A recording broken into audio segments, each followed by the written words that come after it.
Hello everyone, welcome to your favorite educational YouTube channel Edusphere Hacks. আৰু মই জয়ন্ত কলিতে আজি তোমালোকৰ সৈতে ডিসকাশন কৰিব ওলাইছো 2009ত JEE মেইনছত অহা এক কোৱেশ্চন এটা আৰু এইটো কোৱেশ্চনটো তোমালোকে নিশ্চয় দেখিছা পঢ়িছো ইয়াতে যে কি কৈছে ইয়াতে যে if A B and C are the three sets such that A intersection B equal to A intersection C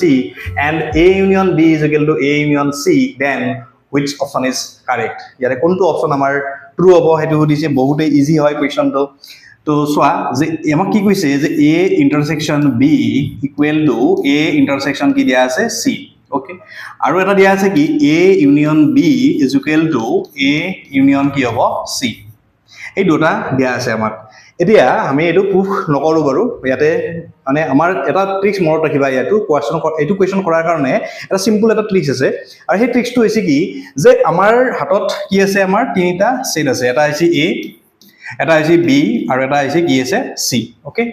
আমাক এই তিনিটাৰ মাজত এটা কি দিয়া আছে ৰিলেচন এটা দিয়া আছে যে ইহতৰ ইউনিয়ন A আৰু B ৰ ইউনিয়নটো A ইউনিয়ন C ৰ কি কৈছে ইকুৱেল বুলি দিয়া আছে আৰু A intersection B is equal to A intersection কি দিয়া আছে C দিয়া আছে তাৰ মানে আমি কি দিয়া আছে ইয়াতে যেটো দিয়া আছে A আৰু B ইয়াতো A আৰু B দিয়া আছে AB দিয়া আছে হয়নে আৰু ইয়াতো AC দিয়া আছে এটো AC দিয়া আছে অৰ্থাৎ এটা A সেটটোৰ লগত B যেটো B সেট যেটো আছে তাৰ ইউনিয়ন আৰু ইন্টাৰসেকশন এই গোটেইখিনি আমাৰ কি দিয়া আছে B বা C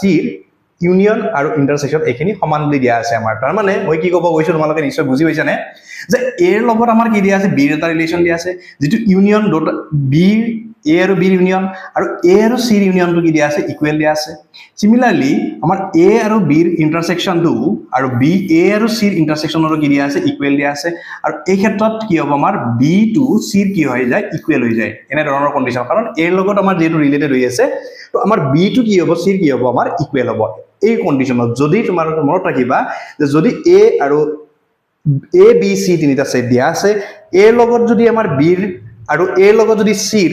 ইউনিয়ন আৰু ইন্টাৰসেকশন দুটা যদি ইকুৱেল হয় দেন আমি কি কব মানে দুটা যদি ইকুৱেল হয় দেন আমাৰ কি হ'ব আদাৰ সেট দুটা অৰ্থাৎ এটো বাদ দি কমন সেটটো বাদ দি বিনে আমাৰ বাকি যি দুটা থাকিল সো বাকি দুটা হৈছে আমাৰ B ইকুৱেল টু কি হৈ যাব আমাৰ C